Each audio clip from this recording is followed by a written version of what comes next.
প্রত্যেক ফরজ সালাতের পরে যে একবার আয়াতুল কুরসি পড়ে তার জান্নাতে ঢোকার ক্ষেত্রে আর কোনো বাধা থাকে না, একটা জিনিস ছাড়া, সেটা হচ্ছে মরণ। লোকটা মরে না, তাই জান্নাতে যায় না, মরলেই জান্নাতে।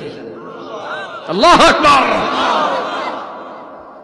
এরপরে 33 বার সুবহানাল্লাহ, 33 বার আলহামদুলিল্লাহ, 33 বার আল্লাহু আকবার। সবশেষে মিলাবেন লা ইলাহা ইল্লাল্লাহ ওয়াহদাহু লা শারীকা লা লাহুল মুলকু ওয়া লাহুল হামদু ওয়া হুয়া আলা কুল্লি শাইইন কাদির।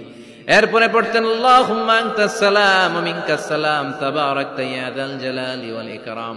এরপরে পড়তেন আল্লাহুম্মা লা মানিআ লিমা আ'তাইতা ওয়া লা মু'তিয়া লিমা মানা'তা ওয়া লা ইয়ানফা'ু যাল জাদ্দি মিনকাল জাদ।